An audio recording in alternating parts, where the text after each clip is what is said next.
Keith Thurman wins a wide 12-round unanimous decision over Robert Guerrero. Now, I'm not going to brag, I'm not going to boast, because we all get predictions wrong. I get predictions wrong, you get predictions wrong, we all get them wrong. But with this particular fight right here, as soon as this fight was even getting talked about, I immediately picked Keith Thurman in this fight because he had every single advantage.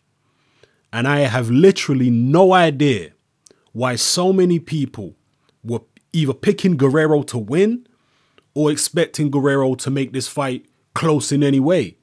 Because Guerrero is one of the most overrated welterweight contenders in the past few years. This guy doesn't have any, as far as I'm concerned, impressive wins at welterweight. He beat a washed up Andre Berto, who Victor Ortiz already beat, right? He beat Selçuk Aydin. He barely scraped by Selçuk Aydin. That was a close fight. And Aydin really is barely even European level. And then he had that war with Kamagai and he got schooled by Mayweather. This guy also lost to Salido back in the days. I've got no idea why so many people rated Guerrero so highly. Going into this fight, Thurman was the younger guy, faster guy, hit harder, faster hands, faster feet. I didn't see, naturally bigger. I didn't understand why so many people were picking Guerrero, why people thought, oh, it's a 50-50. It was not a 50-50. It's never going to be a 50-50. This was always going to be a fight which Thurman was going to win comfortably. Now, I'm not saying Guerrero didn't make it rough towards the end of the fight. Yeah, he did. He tried to put, after the knockdown, because the first couple rounds, maybe rounds 1 and 2 were fairly close, but I thought Thurman won them. As the rounds were going along, Thurman was dominating more and more and more. And what happened, I think, in the early rounds is that, because Thurman came right out at Robert Guerrero and he intimidated him early on. And he put Guerrero in his shell. And Guerrero stayed in his shell up until the 9th round. And in the 9th round, Robert Guerrero was dropped by a shot from Keith Thurman. And it looked as though Guerrero wasn't even going to get up. I believe it was in the 9th round. It looked like he wasn't going to get up. Looked like he was actually going to choose to stay down and basically quit.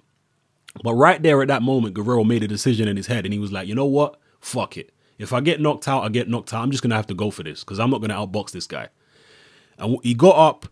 He made it out of the 9th. He came out in the 10th and he charged that Keith Thurman. He went for him. And he managed to get Thurman against the ropes. And he was trying to work, but he wasn't really landing anything effective. And that pattern continued for the remainder of the rounds, okay? Again, Guerrero really wasn't landing anything effective, but he did have Keith Thurman on the run. Keith Thurman was moving more than he really wanted to move. So, you know, hats off to Guerrero. But in terms of points, this fight was never going to be close. It wasn't a close fight. But hats off to Guerrero, like I say. Tough guy, came back from that knockdown, decided not to quit while he was on the ground and do his thing. One thing has to be said as well in this fight is there was a clash of heads, I think quite early in the fight, 3rd or 4th round, and it produced a massive swelling on Keith Thurman's head, and that must have been hurting. I mean, I don't care who you are, you got a swelling that big on your head, and there's another guy you're in the ring with and he's targeting that swelling, trying to hit you on it, that's going to hurt.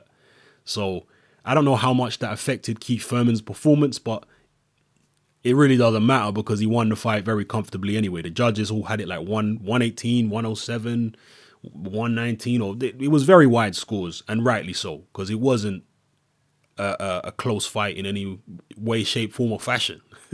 It was domination by Keith Thurman. Yeah, I thought it was a decent performance, but a performance that I expected. I actually thought Thurman might be able to get the stoppage in this fight late. That's what I was actually going for in my prediction. And in that 9th round, I nearly got it, but hats off to Robert Guerrero. He does have a great chin. He does have a big heart. And he managed to come back and see the fight out and actually be the aggressor in the last few rounds. So it is what it is. But drop your comments below. Were you one of those people who picked Guerrero? Again, this ain't bragging or boasting because we all get them wrong. I get them wrong. This is just this particular fight I could not understand. Like, Thurman had every single advantage. So I just can't understand why so many people thought Guerrero was going to win or that it was 50-50. It was never going to be 50-50. Like, he struggled with guys like Aydin, people. How is he going to beat Keith Thurman? No. Anyway. Anyway. Well, who would you like to see Keith Thurman fight next? And where next for Robert Guerrero? Does Guerrero still have a future, 147 pounds? maybe you'd want to see him fight Amir Khan, or I don't know who you'd want to see Guerrero fight.